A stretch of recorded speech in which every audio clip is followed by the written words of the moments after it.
नमस्कार welcome to my Odia बहु channel. आपण समस्त को अनेक अनेक स्वागत। आज मोर रेसिपी होची छचिंद्रा आलू चड़चड़ा गोटे चटपटा रेसिपी।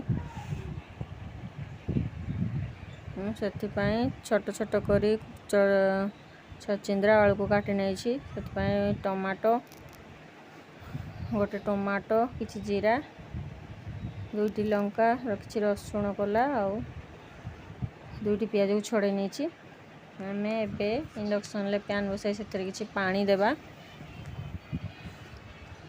सही पानी रे आमे काटी रखिथिबा टमाटो पियाज रसुण कला कंचा लंका और जीरा को छाड़ देबा।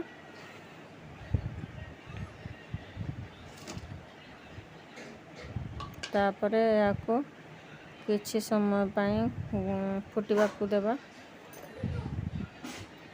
तो किछि समय आमे याको ढांकी देबा।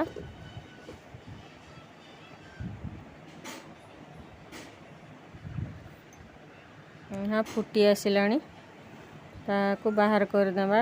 अन्य एक बाउल को बाहर करनेबा। आमे सही पैन बसाई से भल भाव परिष्कार कर देबा। पैन रे किछि बादाम को भाजीबा। किछि बादाम को देई ताको भाजी नेबा।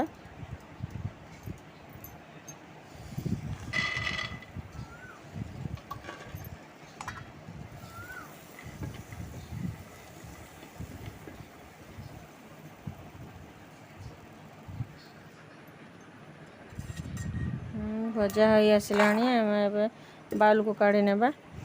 एबे पैन बसाई आमे पैन बसाई देबा। सेपटे आमे मिक्सिंग जार रे सिझेई रखिथिबा मसला और बादाम को दे ग्राइंड कर नेबा। छचिंद्रा आलू को लूण हळदी ए पैन ले छचिंद्रा आलू को लूण हळदी दे गोलाई नेबा।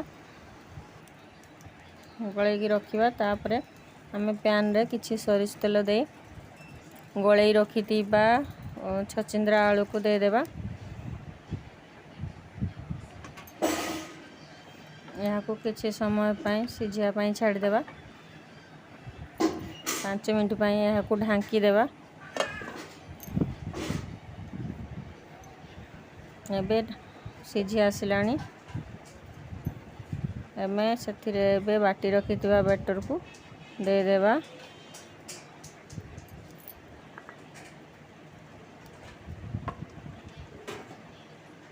ताको भल भाव रे गोलाई देबा।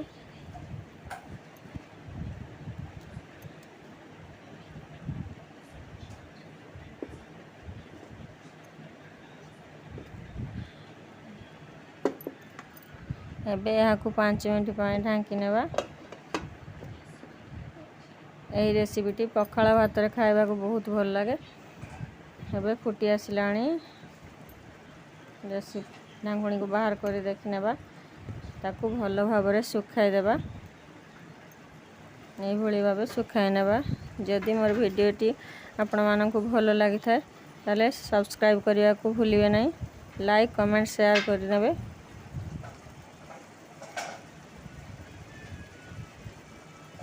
एही भली भाव रे ताको सुखाई नेबे।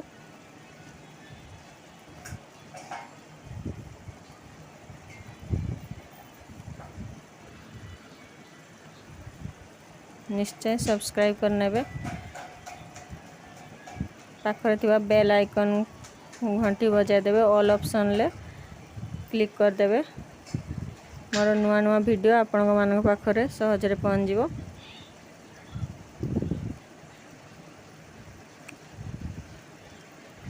ये गोटे चटपटा रेसिपी यही भली भाबे ताको सुखाई देबे। हमर प्रस्तुत हो जाइछि। एबे प्रस्तुत हो आसलानी छचिंद्रा आलू चड़चड़ा।